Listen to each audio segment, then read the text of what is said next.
मुआशरे जे अंदर इस्लाम खां अॻु में, हबीबन जी आमद खां अॻु में औरत जे लाइ पूरी दुनिया जे अंदर औरत खे हिकु घटिया ज़लील तरीन क़ौम सम्झो वेंदो हो। औरत जी का मुआशरे में इज्जत न हुई। मसलन असांजो हिंदुस्तान, पाकिस्तान, हिंदुस्तान, बंगाल, इहो हिकिड़ो ई मुल्क हुयो। असांजे हिन इलाइक़े में औरत जो हाल छा हूंदो हो, जो औरत जो जेकॾहिं मुड़ुस मरी वेंदो हो न, मुड़ुस खे बाहि में साड़ींदा हुआ त उन सां गॾु उनजी ज़ाल खे जहिड़ी जागंदी खे बाहि में साड़ींदा, जहिड़ी जागंदी औरत खे ॾाग चढ़ंदी बाहि में, औरत खे, ज़िंदा औरत खे बाहि में साड़े छॾींदा। मुड़ुस मरी वियो, निभागी औरत आहे, हाणे हिनखे दुनिया में जीअण जो को बि हक़ कोन्हे। केॾो वॾो ज़ुल्म हुयो औरत जे मथां, हुयो या कोन हुयो?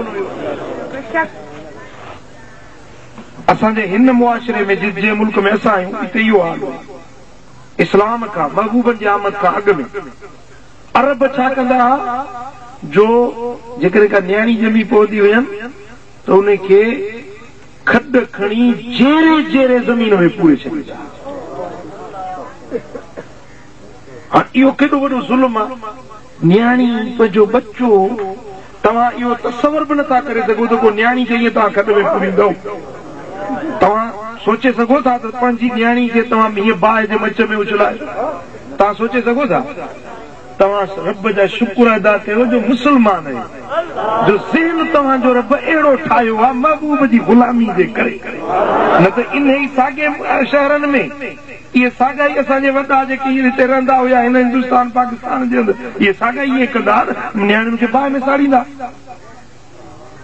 पर असांजो ज़हन इन ॻाल्हि खे क़बूल ई नथो करे। इहो तुंहिंजी ज़हनियत न आहे, या मदीने वारे मीर अचे असांजो ज़हन